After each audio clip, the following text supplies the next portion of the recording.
Yeah, I mean the first one. Yeah, you're going to start out talking, right? Yeah, we're gonna start in uh, it looks like the I'm working on getting the Instagram started. But yeah, so I'm Uh, gonna start talking and let everyone know, hey, welcome guys to another Behind the Stories. I'm here with the incredible Casey Charles, who is the author of Undetectable, a fabulous memoir. If you have not picked it up, you really, really, really need to. I was blessed to be Casey's editor, so we may end up going off on little tangents here and there, just yeah. as a heads up. But just to totally like just jump into it. So, okay, Casey, why what made you say I've got to write this?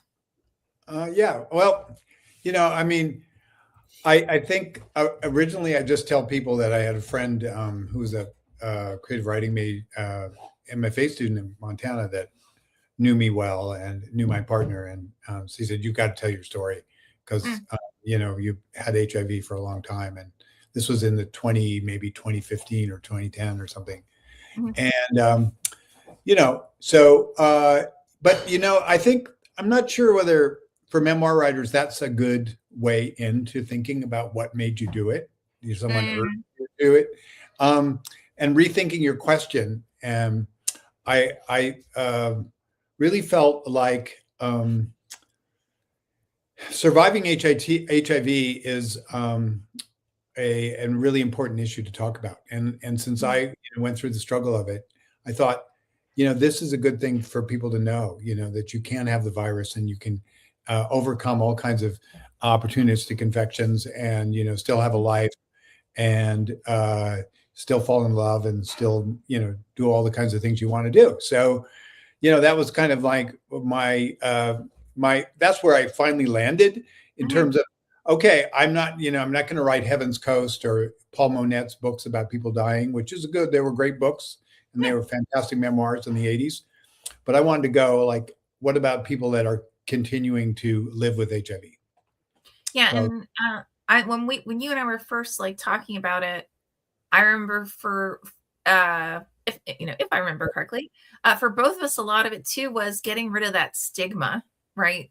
Because so many people have survived HIV and are living um, quite fulfilling lives.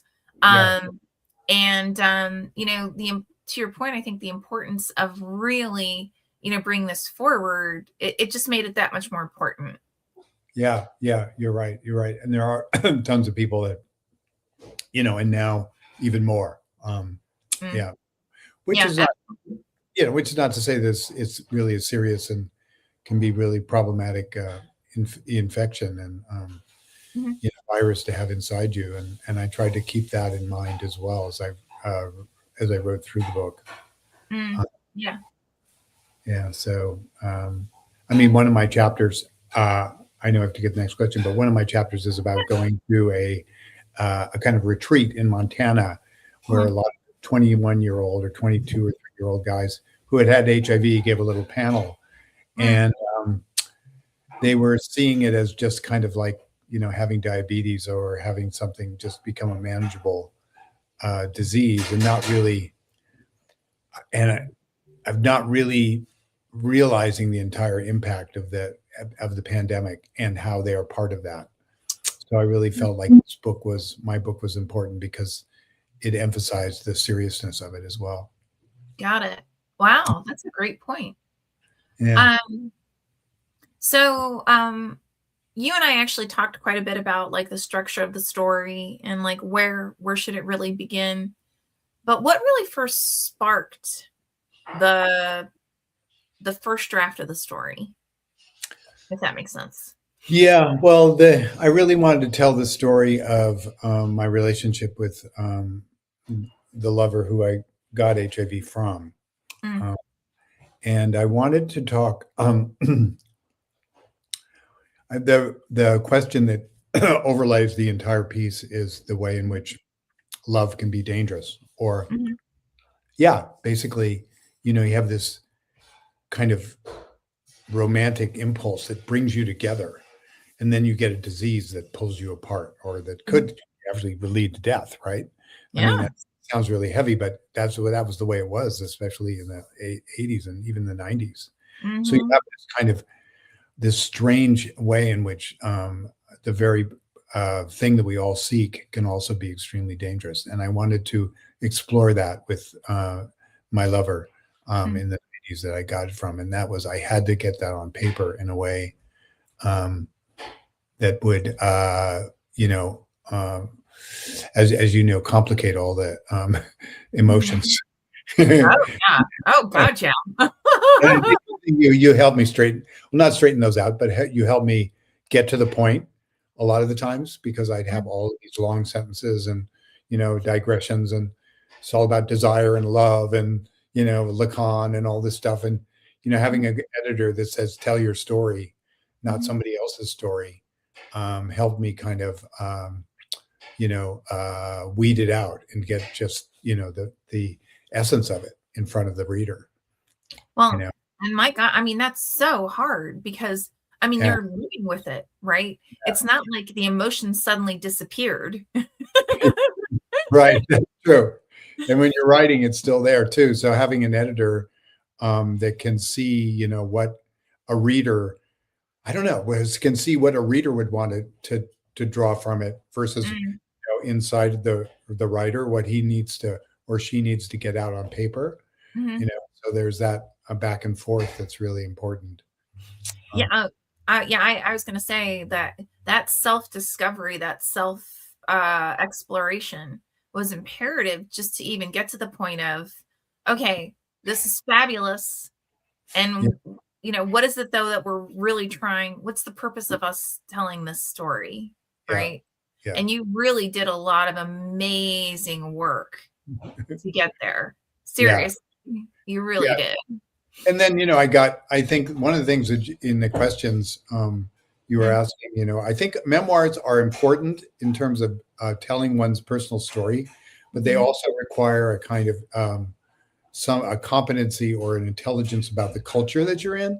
And the Ah, reader really, really wants to know, what is HIV and where did it come from and what communities have it and who else has it. And mhm, so, even though you're telling your story, you're also describing a whole, situation. I mean, you have other memoir writers in your publishing house, and you kind of find out about a world. You just don't mhm, find out about a person in a memoir. So I think that opened me up to thinking into the science of HIV, mhm, to the activism and mhm. the politics and all of that stuff.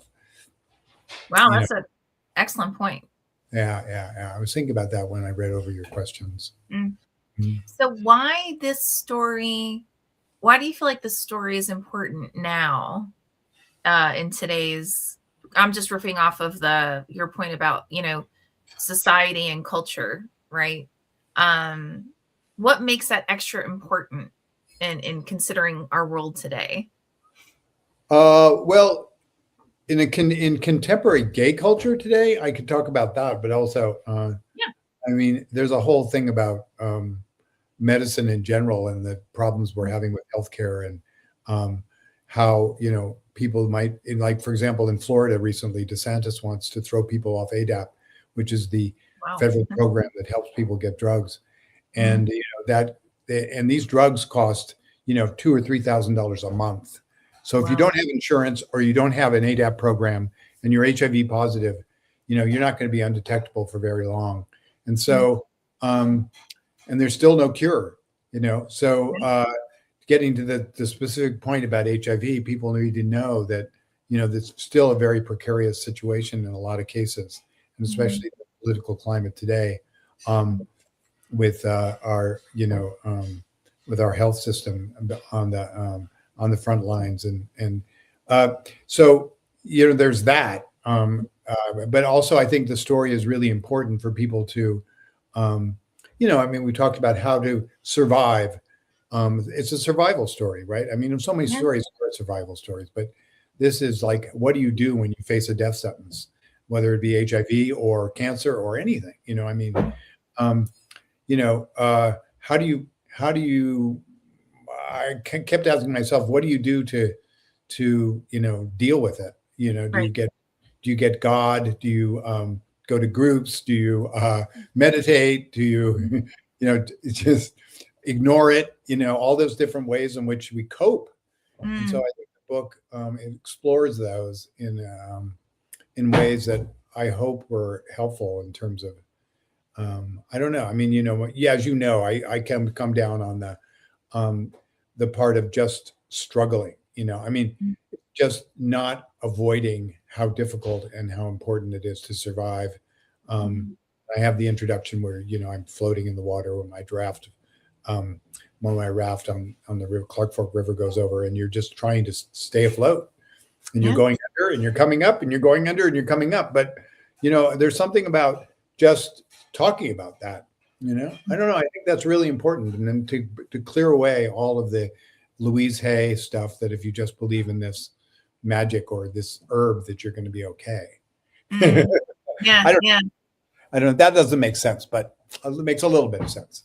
No, I mean, I love the metaphor of the raft and you know, feeling like you're drowning and then coming up. And I mean, I thought that was a fabulous way of starting the memoir itself. Yeah. Um, Yeah. and selfishly, I actually thought we could hit on both, like overall healthcare today. And I think you hit that beautifully, right? In terms of how Mhm. precarious it is, just even Yeah. being able to get coverage anymore.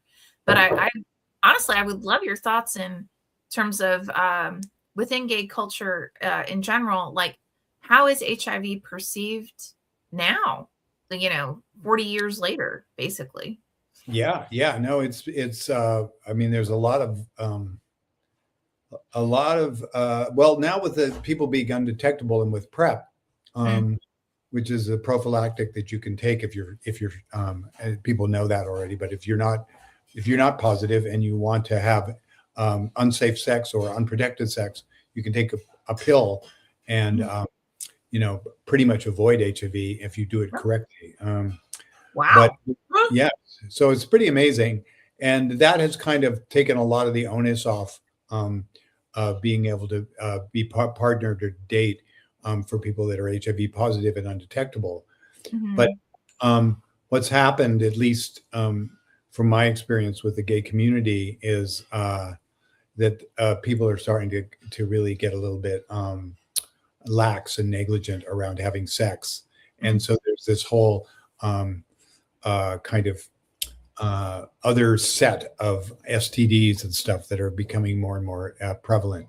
And so, HIV is also not impossible to get. I mean, you can have mm, a broken condom, and there's all ways you can get it. And then then you have to have your blood test. You have to, get on these meds that are extremely expensive, and there's no mm, cure. So, the gay community needs to be aware that it's not something that's over.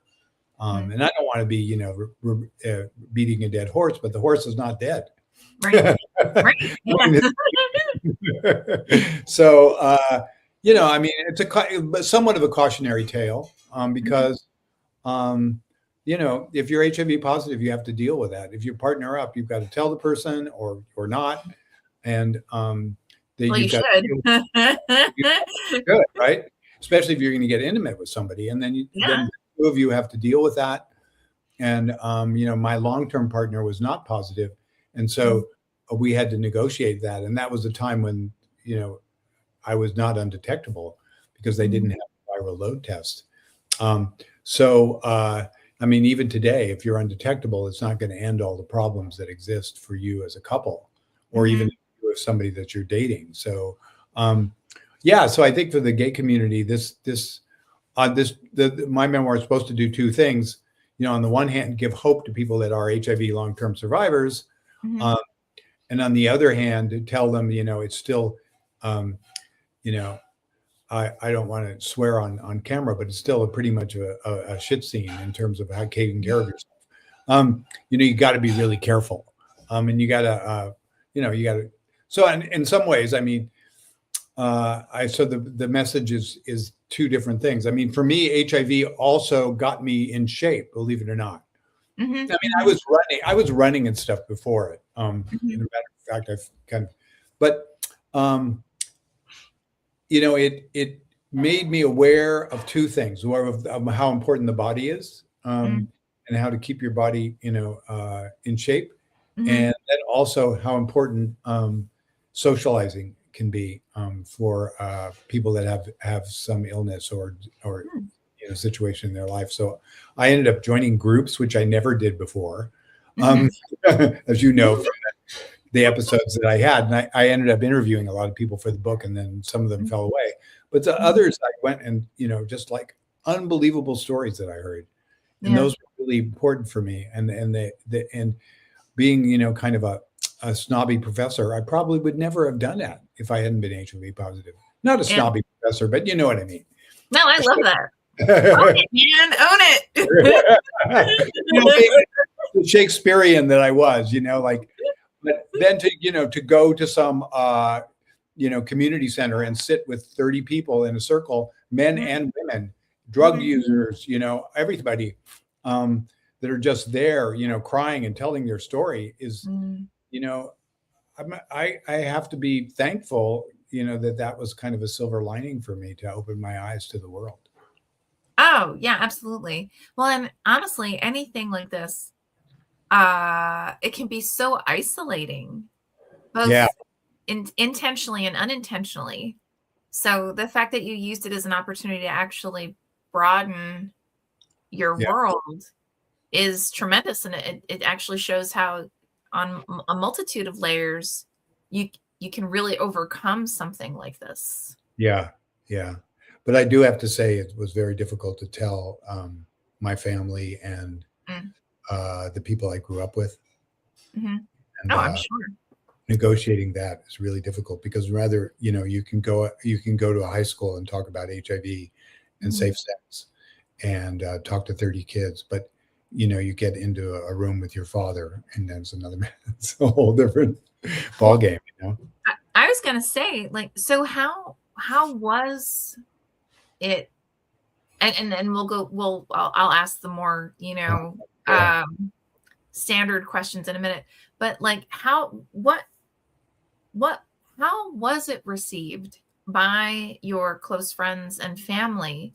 Um, like, I can't even imagine having to tell the people whom you know care for, yeah, uh, that, hey, I basically have something that back in the 80s and 90s it was considered a death sentence, sure, right? yeah. I Like, what? mean, yeah, I mean that's um, I don't know. You've edited other memoirs, and I mean, kind of like some of the personal stories. But for Mhm, me, I think it was really really difficult to tell my parents, and mhm. um, I think they were really really they did, and part of the I'm gonna go forward to one of your questions was, well, what is the difficult part of that you almost left out of the book? And I have Cool. to, I'm going to jump ahead to that because I almost left the part out about my family, my parents dying, and the Mhm, will and the problems with the will, and how I was left mhm. with it, and then put back in and put all of that stuff. Um, though feel like that had a specific relationship to my being gay and being HIV positive, because when I did come out um, to my mother and father, they did go to their lawyer and change the will because they thought I was going to die. And Oh so, my. I mean, they said, well, he's not going to live. Let's give the money to the other kids. Wow. Mhm. And then, and so I thought, well, maybe that's an important part of the book, even though it's, yeah, Well, yeah, I mean, what an emotional ride that takes you on, right? yeah, I yeah, mean, it really does. Yeah. And, of course, a lot of that I didn't really find out until they had passed away. But, mhm, mhm. uh, I did eventually find out how the kind of machinations that they went through when they heard that their second son who was a lawyer, and I was um, the executor of their estate, and all of that stuff. And Mhm. so, I mean, it was kind of a double whammy. I mean, coming out was one thing. That's the Right. other thing that's really interesting about Undetectable is, Mm, I wanted that to relate both to the undetectability of being gay and in certain cultures, as well as detectable part of HIV. So there's kind of a double whammy there for me coming out. There are two coming outs that the book deals with in some ways. So it was difficult. It was good, quite hard, because part of my father was dying when I told him, and my mother felt like I should not tell him because he was sick, and I decided that I wasn't going to allow him not to know because he deserved to know. And I just felt like, I had to tell him. I'm not going to tell one and not tell the other, because I don't think it's fair. I don't care how sick he was. So, and my mother was quite upset about that. But, yeah, understood. Yeah. I don't know. I mean, these are really hard, family stuff, and everybody has family stuff, it seems to me, except you. But yeah, no. So, yeah, and some people have no family. So at least I had, a family to tell. And my sister was very supportive. My older sister was extremely supportive. So, fabulous. Yeah. Yeah, because I have an episode where I finally, it's very true that it's hard to tell people, because once I did convert, I left New York and came back to Buffalo to finish my dissertation. I shuffled back over to Buffalo from New York City, and was in therapy. And then I had this priest that was a therapist, and he convinced me to call my sister. And I didn't want to do it because I didn't want to tell anybody but him that I was positive. Yeah. And he, after many, many sessions, and he said, "Look, you've got to tell somebody." So and then my sister flew out and to Buffalo. Wow. That was an important moment in the whole story. Yeah. Yeah, absolutely. Yeah. So obviously what's at stake is death, right? Yeah. And potential alienation and isolation from those with whom you love and care for. Yeah. But within Undetectable, what kind of emotional ride can a reader expect? Well, I mean, the reactions that I've had about the book is that it's really intense and overly honest, if you can be overly honest. Okay. I didn't think so. It has sex in it, of course, because you can't talk about HIV as a gay man, well, unless you talk about sex. So, but I mean, it wasn't like it was you wrote erotica. I mean, erotica. No, it wasn't. So, yeah. But those aren't emotions. So I don't know if I'm answering your question, but I think there's going to be shock, sorrow, and then hopefully the sarcastic part will lead to some humor, like the satire of the doctor, like Dr. Root in Oregon, who took pleasure in anal exams, and so that's all done in a kind of tongue-in-cheek way. That hopefully to get a rise out of a couple of readers. As you know, my style tends to be pretty ironic and sarcastic, and but then it tries to land on, and I think this is where you kind of helped me. It also you wanted me to clear out some of that facade of irony and sarcasm and political satire, and get down to what it really felt like. And then I think that that was one of the challenges of the book, to be emotionally honest. I think it's one of the because I remember the first time when we were going over it, and there were whole sections that, I mean, you and I just sat down and I was like, okay, why is this important? Why are you positioning it this way? Right? Yeah. Like, why are we not delving deeper within the harder emotions of this? Right? Because anyone who's naturally sarcastic, which I completely own, I am one of them. Sarcasm, it's a self-defense, right? So it can be very easy, especially with such challenging topics, to go and hide within that self-defense mechanism. And so you're still addressing the issues, but it's allowing you to have this wall of protection, right? Yeah. And I thought one thing you did wonderfully was that, but having that sarcastic style enabled it to really have much more humor within it, right? Yeah. And I thought it actually made it much more accessible for many people who may not be familiar with gay culture and may not be familiar with, you know, what it's like to be in that kind of situation. Does that make sense? Yeah. No, I was hoping to have that work. And then hoping also to kind of open up a little bit more. The book was very much like self-therapy. Mm-hmm. Because you really do have to face, some of your demons, like, some of the mistakes you make about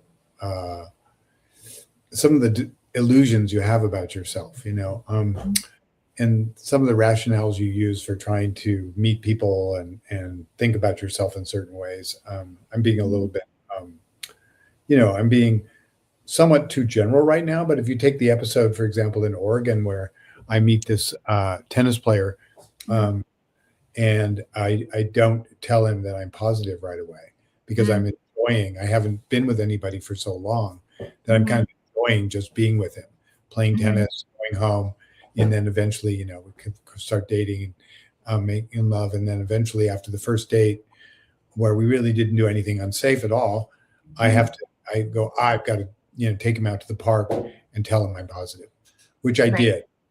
And he got extremely upset. It was 90 something, right? 93, maybe 92. So, we're in the thick of it. And, I kind of really beat myself up about that, but I had to kind of tell that, I had to negotiate that kind of story in an honest way. You know what I mean? So, and get torn between the need to have someone, to date someone, and the need to be totally honest up front all the time. Like, hi, I'm Casey. I'm HIV positive. I mean, that's a hard road to follow, but especially in the 80s and 90s, when there was such a heavy stigma associated with being HIV positive, that if that's the approach, you walk in and say, hi, I'm Casey, I'm HIV positive, right? The number of people who would immediately and be like, right? Yeah, nice meeting you, right? Right, like, see ya. Yeah, I know. And is that relevant today? I think in some ways it is. It's relevant to any kind of, different kinds of identity features that you might have, like, hello, I've got, so I'm sober, or, I have a disability, or whatever. I mean, so, it really, for me, I really learned personally, and I hope the book allows people to catch on to it, that you really need to be a little bit more, or, there's things about people identifiers that are not who the person really is underneath. And it's really important to get past those, and be less judgmental. So, absolutely. You said that beautifully, actually. Yeah, no, I don't know. So the book was hard. It was hard to write, and I had a friend that just read it, and there's a lot of chapters in the book, and he's a therapist, and he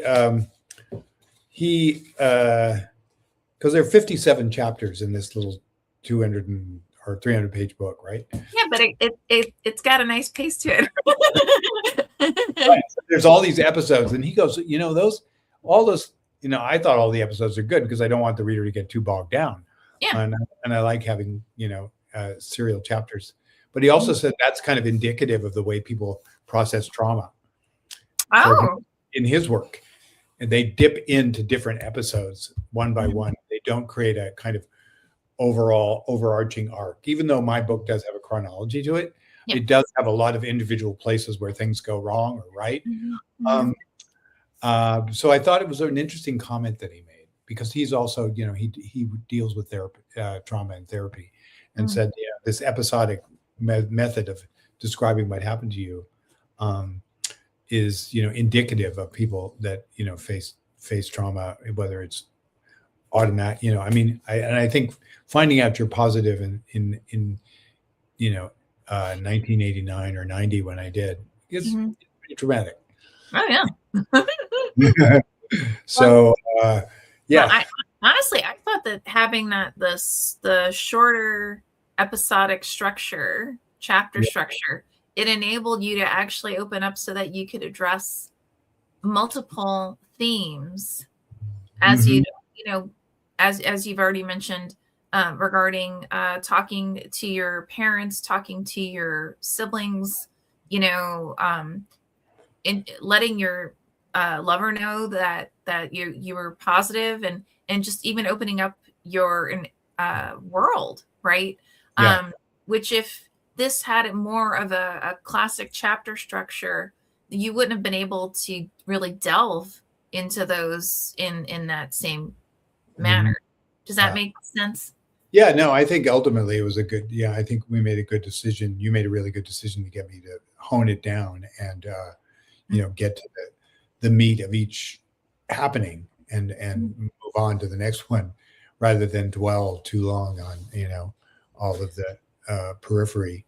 Um, and then also, in the original, uh, as you and I know, in the original, I had all of these other ethnic accounts of other people that had HIV, and I had their stories woven in.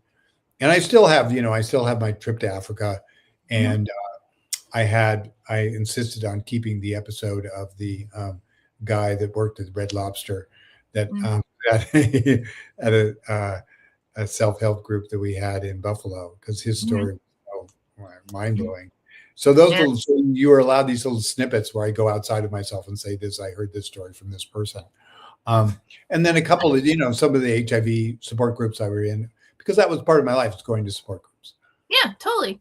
Yeah. Well, and honestly, I thought the way that it wasn't more so about like eliminating, it was about how can we find the ones that were most complementary to your own narrative, Uh-huh. and that would enable it to broaden and open up for others. I thought you did that gorgeously. Okay. So, Yeah. I think we kept one, the really the ones that were really important for me, mhm, like going to the slums of Nairobi and going to a support group, mm, uh, was really, compelling for me, and in ways that uh, brought me into contact with a world of HIV that I would not have otherwise. mm, And so I think, comparisons. They say comparisons are odious, but um, they also, comparisons can, they can heal, and they can create compassion. Um, and piggybacking on that, and you've already mentioned that this has been compared to therapy, basically. yeah.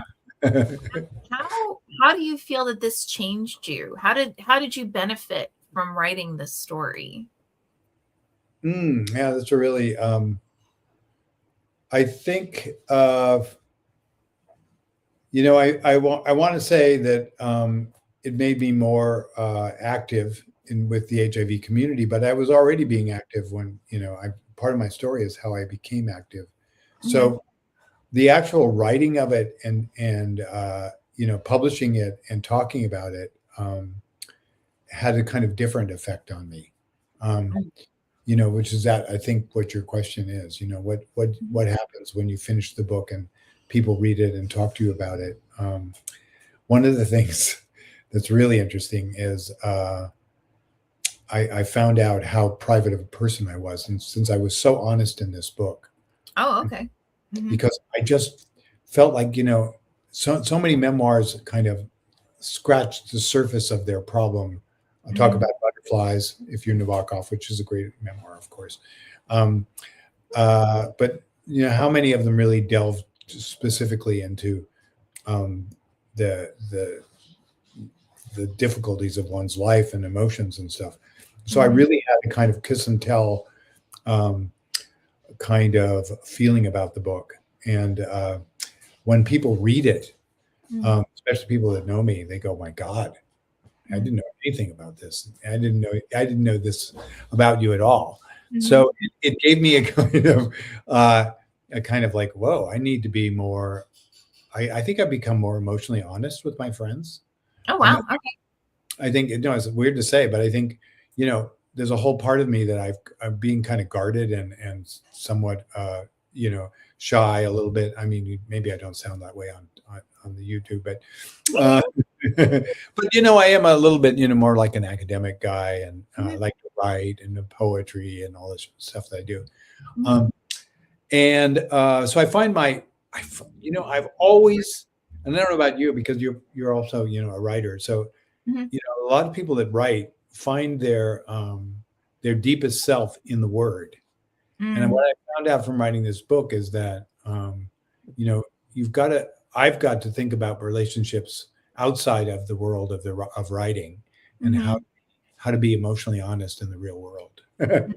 Which, I mean, it's something that I think writers need to think about, and that's one part of what I got out of the book for sure.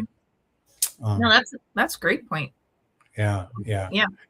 And Uh, I've had really good feedback, and a lot of people, thanked me for writing it and said it's really honest and the story that needed to be told and all that stuff. So I've gotten some good feedback on the book.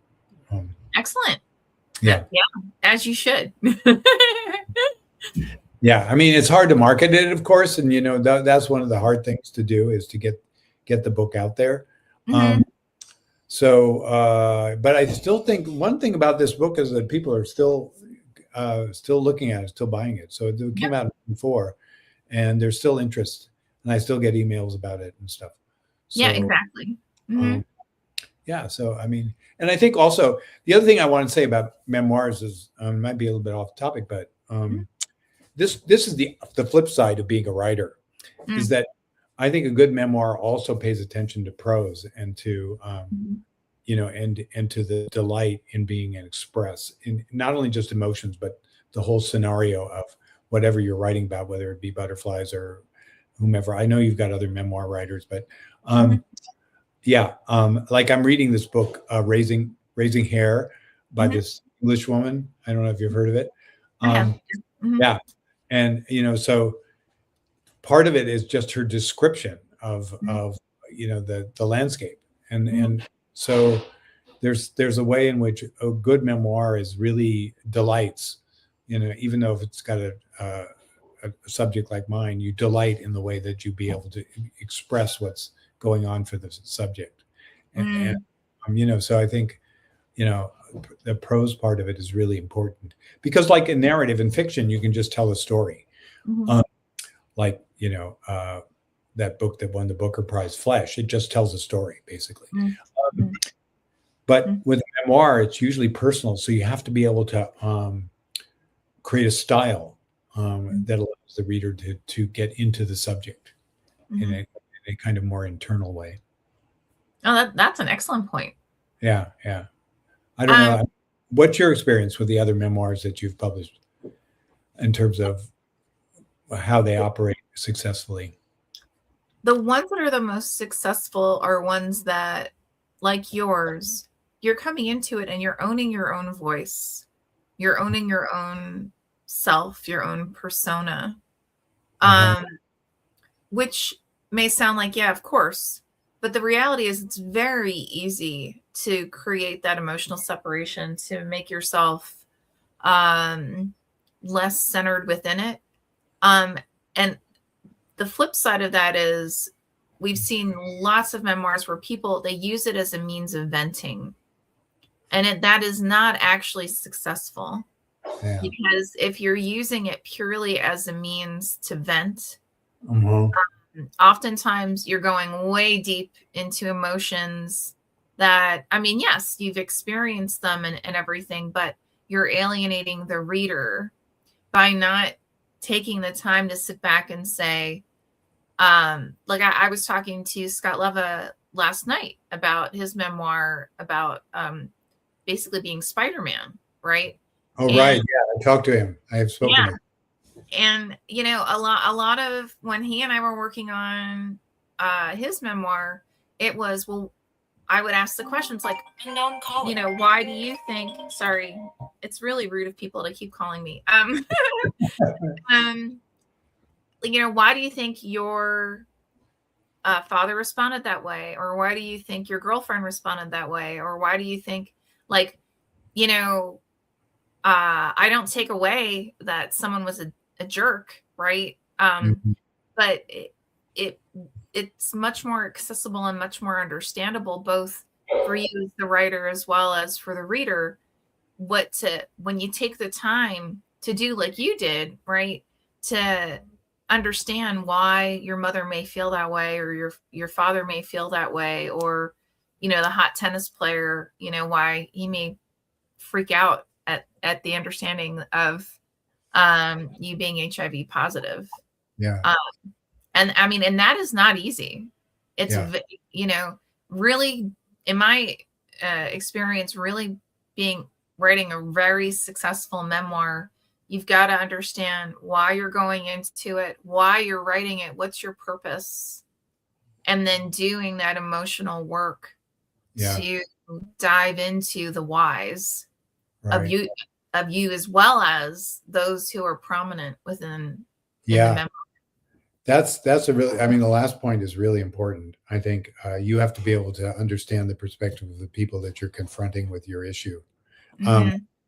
and not, just characterize them as, ignorant or, uh, you know, uh, somehow an obstacle to your success.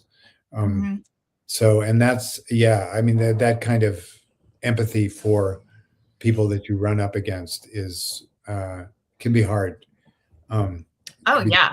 I mean, that can be that can be self-defeating, you know, not being able to yeah, have that kind of empathy, not yeah, just for the memoir itself, but for you as a human being, that's right? that's true. Yeah, yeah. I haven't really thought about that, but yeah, some of the most difficult passages in the book were for me to try to understand the perspective of the lover that either intentionally or not intentionally gave me HIV, and then the uh, the situation with my lover who was not positive, who I broke up with, um, and to kind of understand his perspective.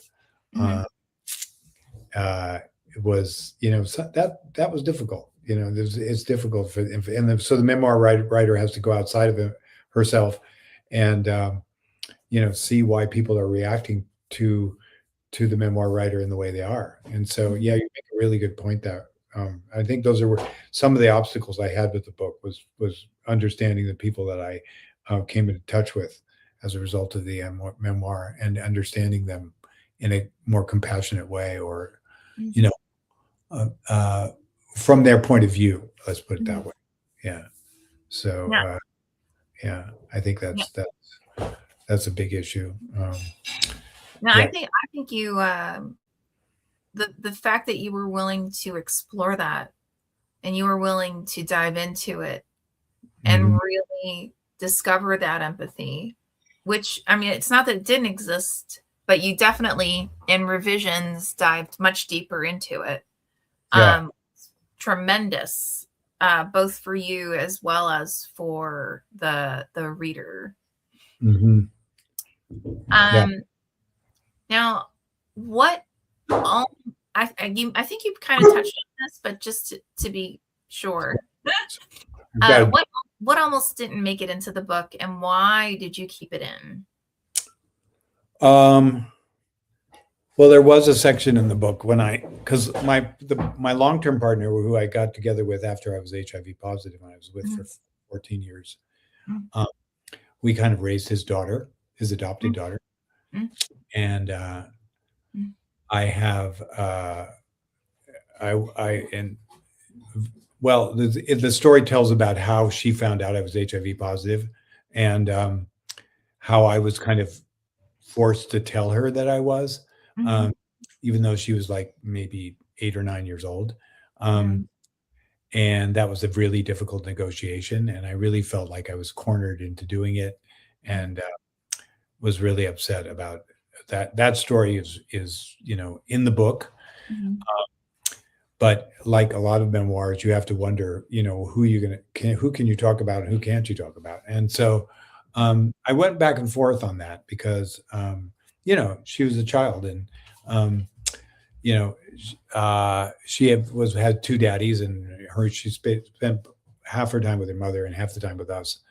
And so she had and she was adopted. So there was a lot of issues going on there. And I'm friends with her now, and she has Mhm. 3 kids and lives in Southern California. Mhm. Um, and she's a great person. But back Mhm. then, we were just oil and water, Yeah. basically, because I was uh, s- uh, you know, um, the evil stepfather, or whatever you want to call me. Mhm. The outlaw. I call myself the evil outlaw. So an in-law outlaw, right? So I Yeah.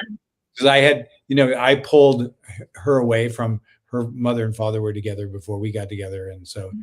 she blamed me for that, and so we had a Mhm. lot of really difficult times, and I think maybe, I don't know, she might have been in fifth grade, sixth grade, or something. I'm not. She was not quite. She wasn't 14 or yet. She was somewhere there, and we had some therapy sessions individually, and then we all got together for one, Mhm. and in that therapy session, I was confronted with the fact that I hadn't told her that I was HIV positive, and Mhm. I wasn't alerted to that before I got into that meeting, Mhm. and she got really upset, and Mhm. uh, I really felt totally uncomfortable. And then when I was writing it, I was going like, "Yeah, this happened to me," and it really was it had a huge impact on me. Right. So I felt like that's why I kept it in, because Yeah. given what you're talking about, what you're talking about in memoir, um, it became something that I felt I had to do, even though I didn't know whether it was, Ah. because it's nonfiction, right? It's truth, Yeah. and Yeah. but in the end, I put it in there, Mhm. and And then we yeah, I was gonna, we actually did talk through that. I mean, that was a section that, you and I riffed off of, like, is this something that I thought would be beneficial?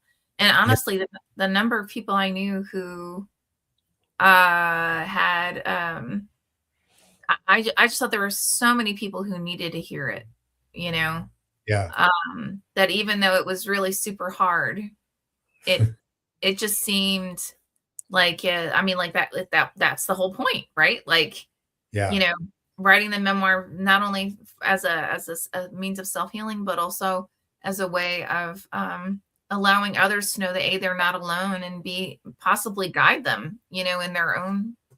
traumas. Yeah, So and the way that they disclose and or don't disclose, and what it means to disclose, and how even there's probably more drama inside of the subject who doesn't want to tell people than the drama that occurs when they do disclose. I yeah. mean, there's a whole way about keeping it inside is almost more traumatic than talking about it at some point, you know. Hmm. And uh, I think I don't know. I mean, it was a difficult part to write, and uh, yeah, I think, but probably an important one, because when you get into family systems, Hmm. even if they're gay family systems, the families we choose, Hmm. uh, you're going to run into these kind of situations with kids, with uncles, with aunts, with best friends, with childhood friends, with Hmm. you uh, whatever company you're working for, so you've got to come out to your employer, you got to come out to your family, you got to come out to your high school buddies, there's a whole array of different kinds of, and then people that you meet, that you Yeah. date, right? We didn't leave that off. So yeah, those are all different, points of contention around disclosure that is really hard, you know. Mm-hmm. And anyway, so yeah, and I think it's it can play outside of it of HIV. It can play into other kinds of things that people need to disclose. Oh you know, yeah. Oh yeah. Totally. Yeah. So I'm hoping that it will cross over that way. Oh yeah. For readers. Now, who do you feel like will actually fall hardest for this book? I saw that in the notes. Well, you mean in terms of liking it? Yeah. Yeah. Mm-hmm. Well, of course, I mean, I think it hasn't really fallen around sexual orientation for the people I've talked to, actually.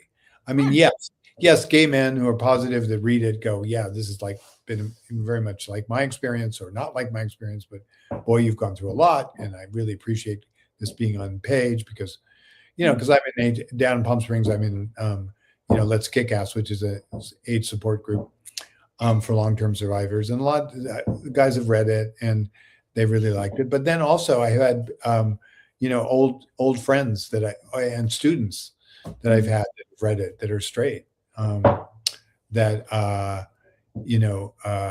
have fallen for it because they feel like they're getting a inside picture to a friend of theirs that they gotten otherwise.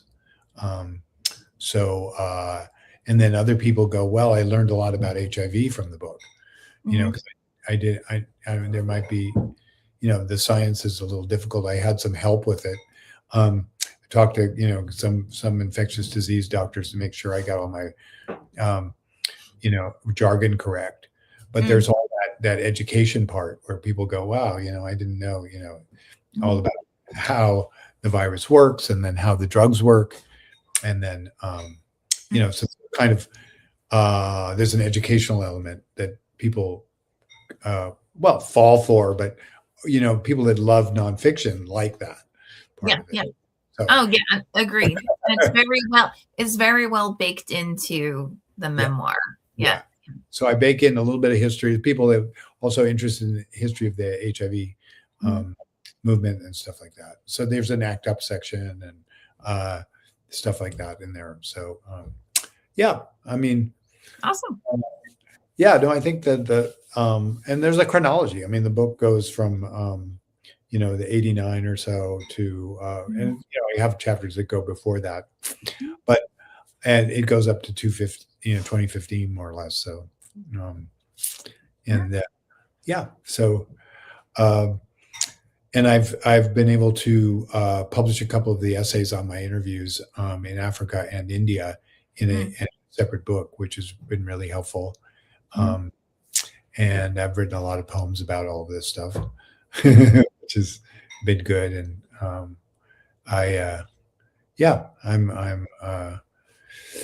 excited about. I have a novel that is going to be published in 27 with a small publisher called Rattling Good Yarns, and they're out of LA somewhere.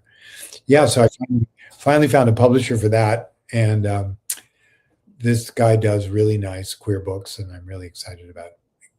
But he has it right now. He's editing it. I'm waiting for the phone call to tell me to slash half of it.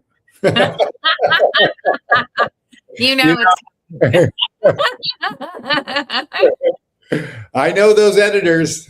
Yeah, I know. We're malicious. We really are. You can be tough cookies. I mentioned, but yeah. So I'm still writing, and so that's good. Keeps me going. So okay, I know we're down to like the last 5 minutes, so I want to hit. So if someone's reading the first, say, 20 pages, what really keeps them going? Well, it's the idea of the first 20 pages is to really, it's kind of a romance, actually. I mean, the whole idea, first section is, about me moving to New York to get a advanced course in Latin, which I needed for my degree. So I went to Midtown and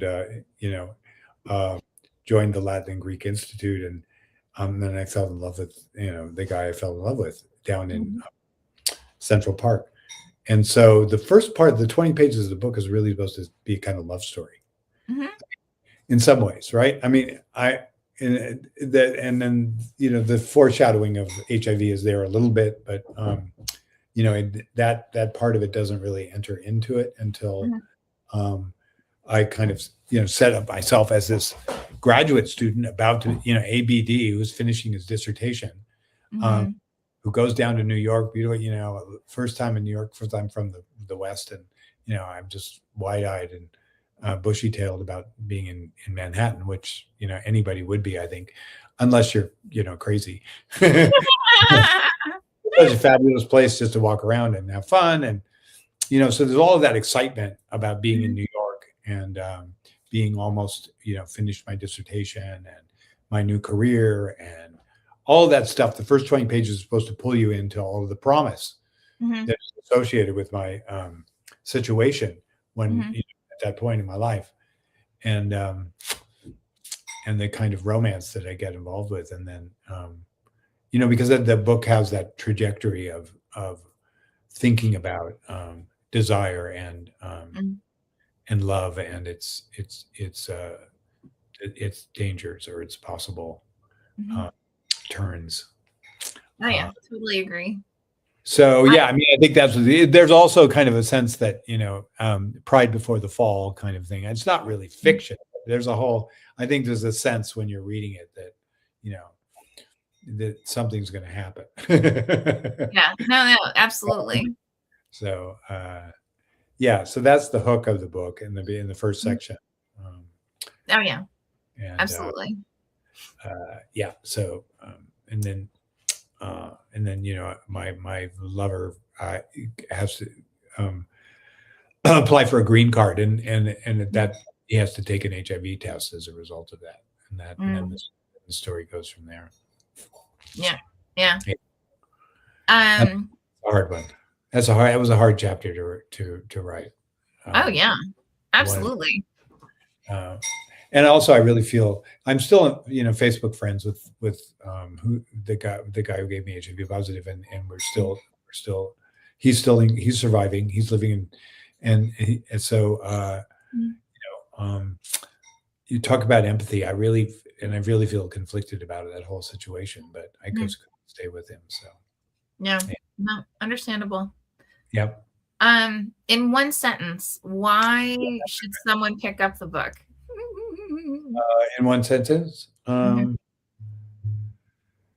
uh, you know, in one sentence, it's I think someone should pick up the book because they learn how to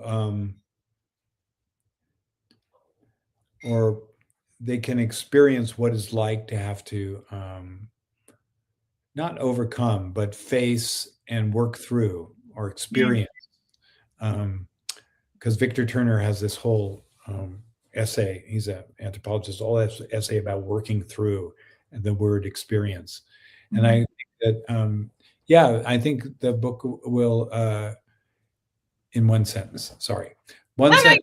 The you're this book will help you understand how to experience trauma, fine. Mm. not get over it, not overcome it, not Mm. but to experience. And Wow. yeah, right. So I don't want to, I don't want to see that it's some, the whole magic pill thing is something that the first part of the book is Mhm. constantly working against in some ways. So yeah, No, that's fair. yeah, Now, that was and anyone watching, just check out the link in um the title.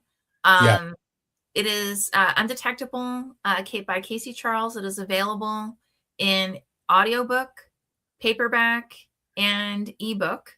And until the end of January, it'll be available in ebook for 99 cents. I really, really, really, really, really encourage you to pick it up. This was one of those that, I mean, it was just such an absolute pleasure to work with Casey. Mhm. Um, And again, thank you, thank you, thank you. Oh, thank you. And don't forget, guys, we actually have another one of these behind the scenes tomorrow night, where I am going to be interviewing both the author of No Fucks Given as well as his editor. And they politely put it as a creative nonfiction.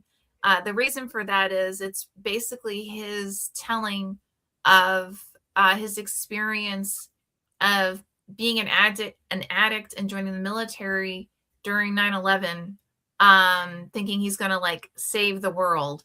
And we'll just dive into all of what he basically uncovers in those experiences. So again, thank you, Casey, as always. Lisa. Adore you. And guys, tomorrow night. All right. Great. Okay. Thanks very much.